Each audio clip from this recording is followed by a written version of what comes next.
This is Public Occurrences, both foreign and domestic. And now your host, Michael O'Fallon.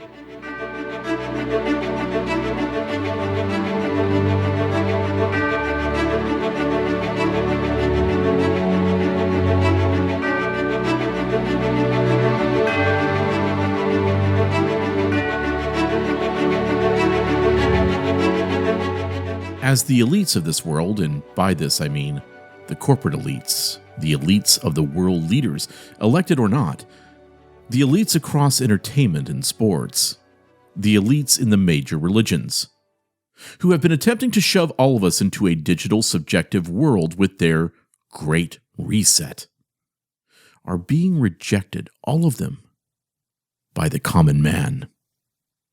And when I say being rejected, I mean complete refusal. And much of this has to do with the common man or woman in the world learning and understanding that over the past 2 years, they have been presented with a fake world. And they haven't just been presented with a fake world. They have been told that they need to embrace that fake world and they need to like it. In fact, they need to completely and fully embrace the fake, fallacious, tyrannical, technocratic tracking world. And they better not complain about it. Not an ounce of disobedience will be tolerated. No refusals will be tolerated by their benevolent tyrant dictators.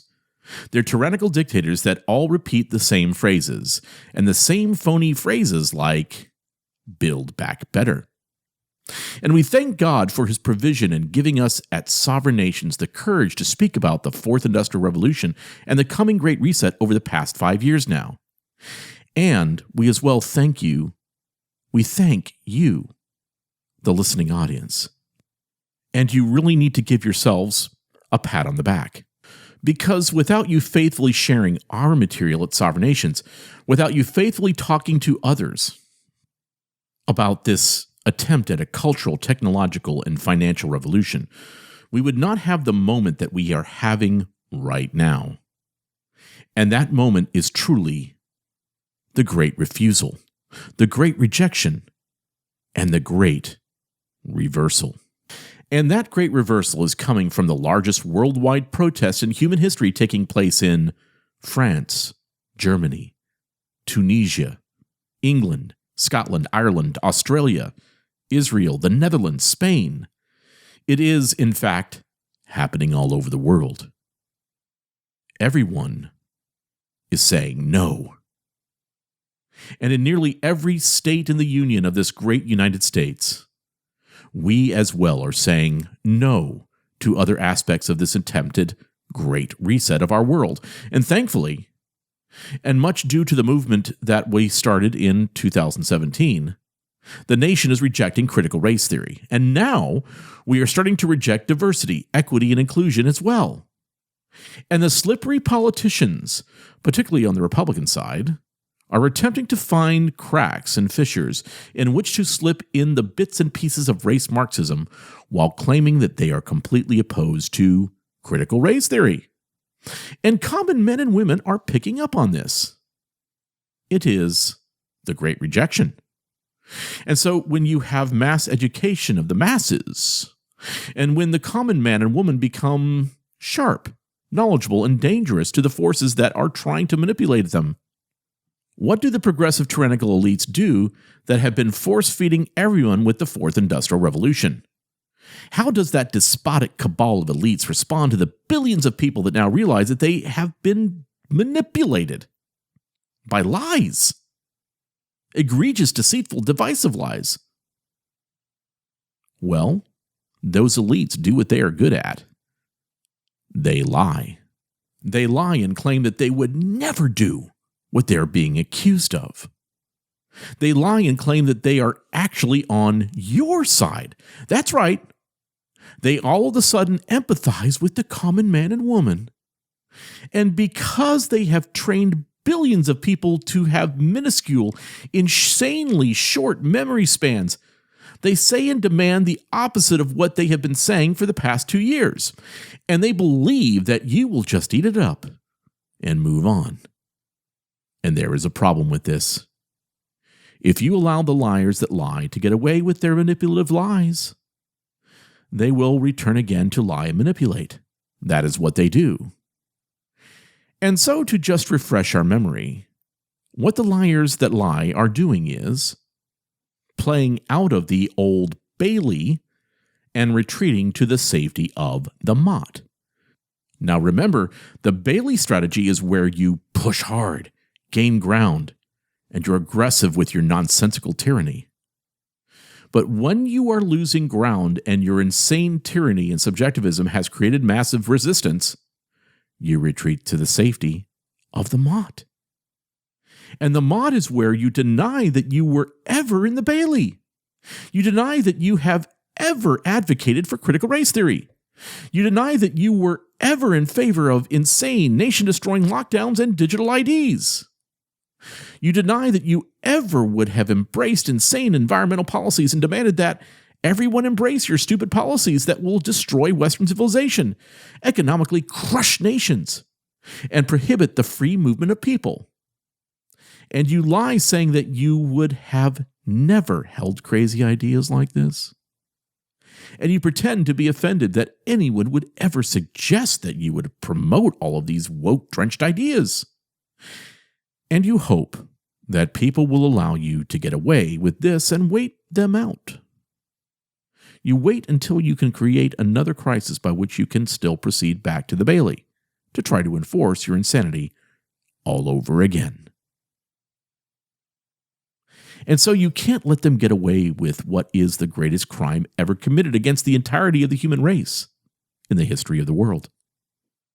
I mean, a delusional crime so large that even Hitler, Stalin, and Mao would probably raise their collective eyebrows and say, quote, "Whoa, that is taken a bit too far, don't you think?"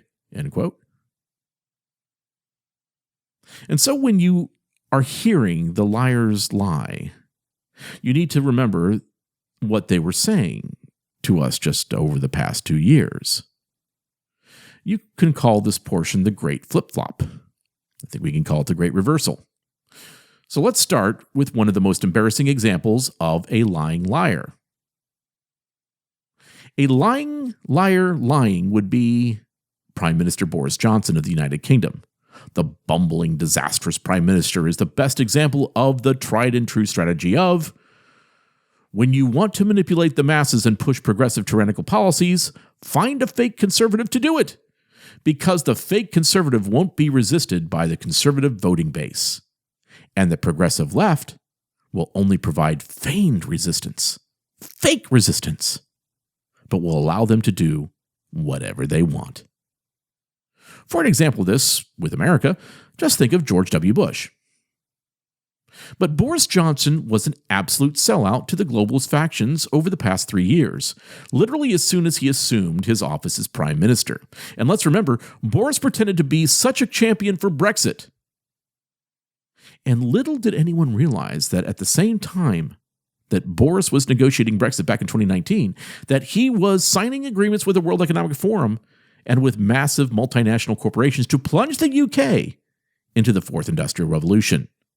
Yes, Boris Johnson did this prior to the simulacrum of a pandemic.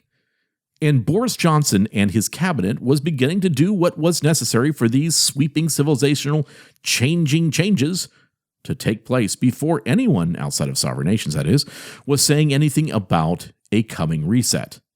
So when I was leading tours in London and Belfast in 2018 and 2019, I would point out to my guests in the bus at the roads that were being torn to pieces all over London, St. Andrews, Edinburgh, and other areas. And the reason that they were being torn apart is because those cities were being retrofitted to be smart Internet of Things, controlled cities with automated vehicles.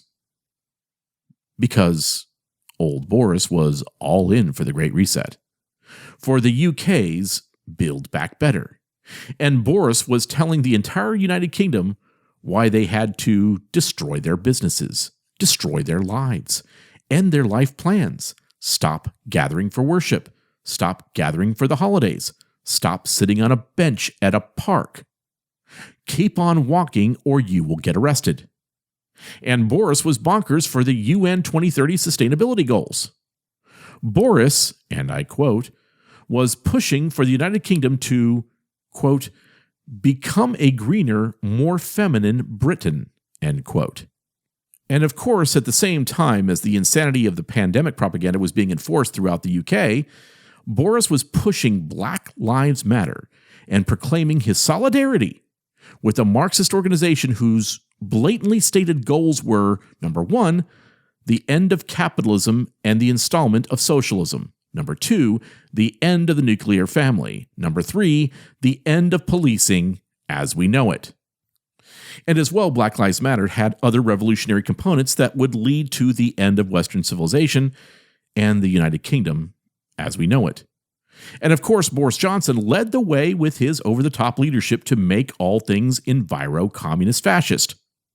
He bargained to hold what is known as COP26 in the UK, which was a global congress where world leaders all fell in line with the World Economic Forum and the United Nations 2030 Sustainability Development Goals, which of course means net zero emissions by 2030 or 2040 for developed nations.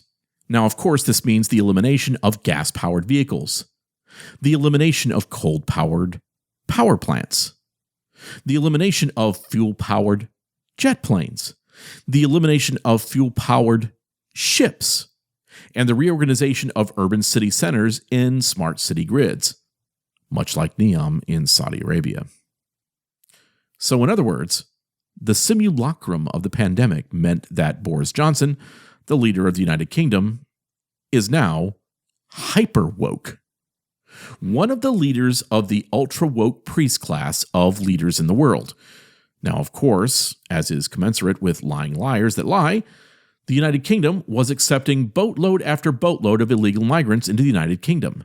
And of course, those illegal migrants were processed and immediately moved to empty hotels all over England. And this was happening at the same time that every pub was closed in the United Kingdom, while every bit of human movement was restricted in the United Kingdom, while people were restricted from seeing loved ones in the United Kingdom, and where any objection to the now obviously insane strategies and plans for the new global citizen class was met with police batons, aggressive arrests, and jail time.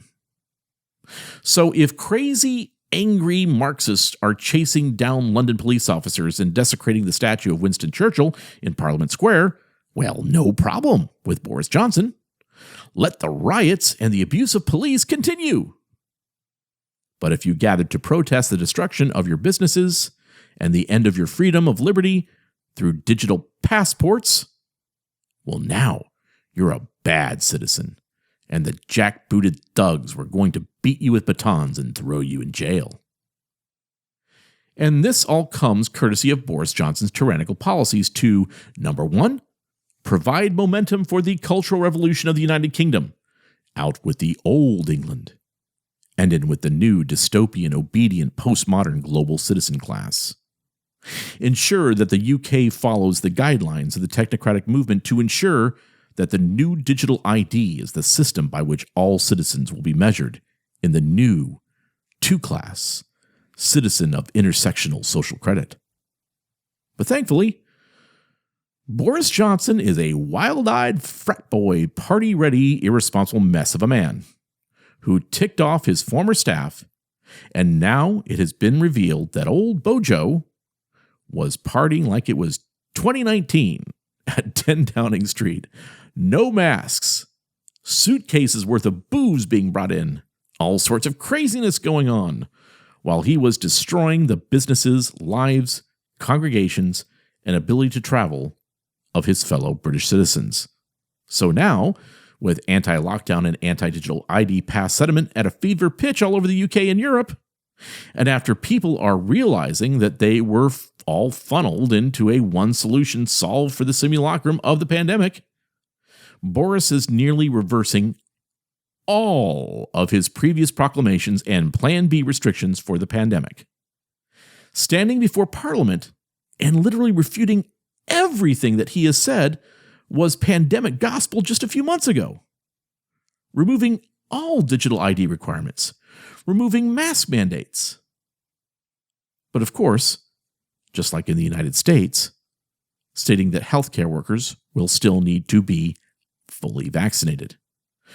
Which, of course, means that whatever fully vaccinated means on a month-to-month basis must be followed.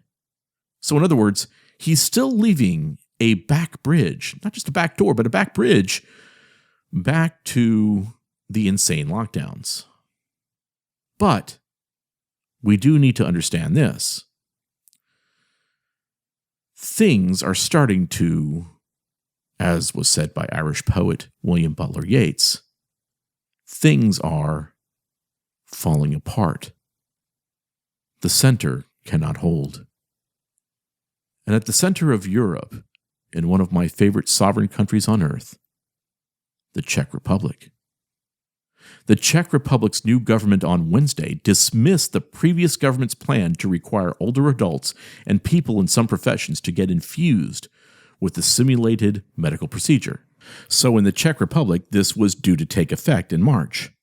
But the previous Great Reset and Build Back Better Babis administration in the Czech Republic was replaced later in December by a new government formed by 5 parties and led by Prime Minister Peter Fiala.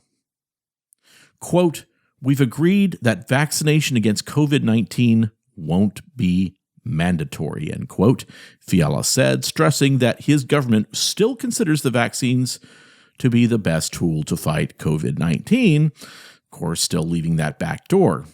But opponents of a vaccine mandate had staged several large protests in Prague and elsewhere in the country.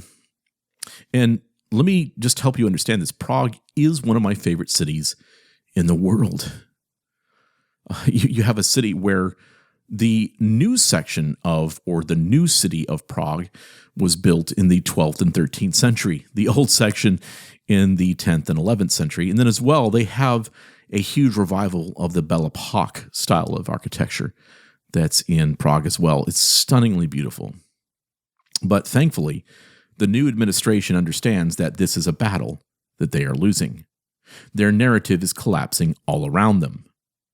And in the most ridiculous, distorted, deceptive, lie-filled reversals that I have ever seen, I mean, this is truly over-the-top reversal flip-flop. This is the, quote, pay no attention behind the man in the curtain moment that you would have from The Wizard of Oz. You would have, believe it or not, BlackRock's Larry Fink. I mean, it's almost hilarious to say this. BlackRock's Larry Fink has come out to say that BlackRock is for capitalism and against woke and is an anti-woke corporation. I mean, seriously, he's saying this. He's gaslighting people. The primary corporate 800-pound gorilla that has pressured companies and boards of directors in every sector of the corporate world to have them all go fully woke. And believe me, when I say the corporate sector, I mean everything. I mean the oil and gas industry, the airline industry, the cruise industry, the entertainment industry, the financial services industry. And he's demanding that every corporation that was in its portfolio enforce diversity, equity, and inclusion. This is what he's done over the last several years. And pushing every single corporation in its portfolio to be ready to incorporate ESG initiatives into their credit scoring. You know, ESG, environmental, social, and obedience to governance. So Larry Fink of BlackRock is jumping out of the flaming Bailey and into the safety of a fake and completely dishonest mott. So now you can rest assured that the congressmen and lawmakers that are now talking about bringing legislation against your predatory practices at BlackRock that are destroying civilization, well, you're going to assure them that you are against wokeism.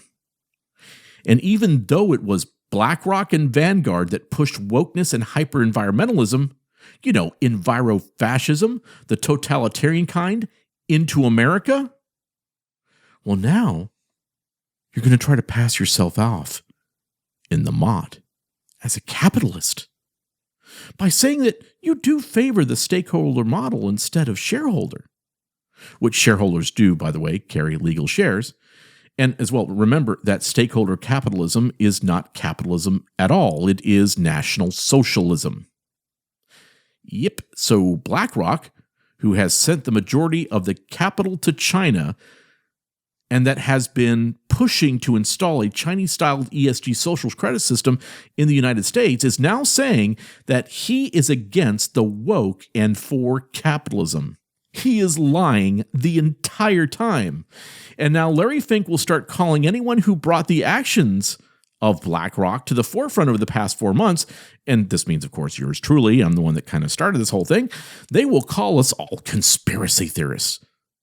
And if you haven't heard my podcast on BlackRock, please go back and listen. Everything that I stated is completely verifiable.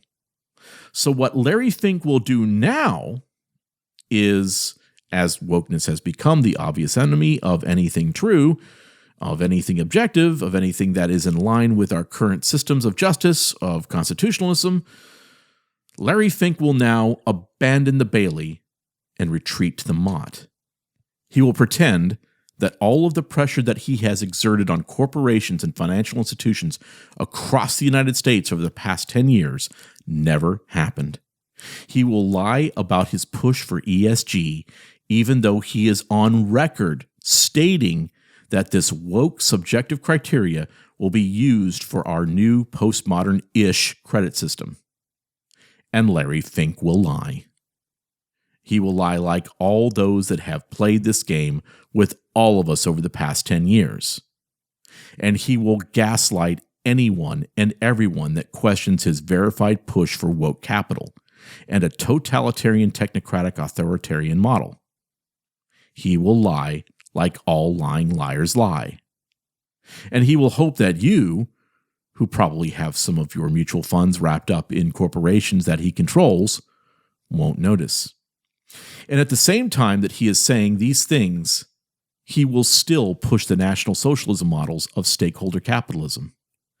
And he will pledge allegiance to the UN and the World Economic Forum's 17 sustainability goals, because this is the Great Reversal. And one aspect of the Great Reversal is that you will see is a lack of sorrowfulness, truth, or repentance for taking the entire world down this chaotic road of shattered lives, deaths by the hundreds of thousands, needless deaths, destroyed businesses, and broken dreams. Because that is what the gaslighters do. And so now, from the CDC to the airlines to Starbucks to the Czech Republic to Japan to the UK to the woke Death Star itself, BlackRock, they will jump from the burning Bailey and into the defensive Mott. And while they do this, they will tell you that you are nuts to ever think that they were attempting to disrupt and dismantle our current systems. And of course, then afterwards, assemble new, woke, enviro-communo-fascist systems. And ladies and gentlemen, just as I had advised in dealing with the leaders of the push for critical social justice in Christianity with Tim Keller, Al Mohler, Ligon Duncan, and many others, you had better hold them to account, because that is the only way to put us back on the path to upholding the standard of truth. There is a way. There is a way that leads us forward to a real, objective, new normal that will be a better normal than what the technocrats have in store for us right now. And it is an old truth. And because when in the course of human events, it becomes necessary for one people to dissolve the political bands which have connected them with another, and to assume among the powers of the earth the separate and equal station to which the laws of nature and of nature's God entitle them. A decent respect to the opinions of mankind requires that they should declare the causes which impel them to the separation. We hold these truths to be self-evident, that all men are created equal, that they are endowed by their Creator with certain unalienable rights, that among these are life, liberty, and the pursuit of happiness. That to secure these rights, governments are instituted among men, deriving their just powers from the consent of the governed. That whenever any form of government becomes destructive of these ends, it is the right of the people to alter or to abolish it, and to institute new government, laying its foundation on such principles and organizing its powers in such form as to them shall seem most likely to affect their safety and happiness. Prudence, indeed, will dictate that governments long established should not be changed for light and transient causes. And accordingly, all experience hath shown that mankind are more disposed to suffer while evils are sufferable than to right themselves by abolishing the forms to which they are accustomed. But when a long train of abuses and usurpations, pursuing invariably the same object, evinces a design to reduce them under absolute despotism, it is their right, it is their duty to throw off such government and to provide new guards for their future security. I'm Michael O'Fallon, and this has been Public Occurrences, both foreign and domestic.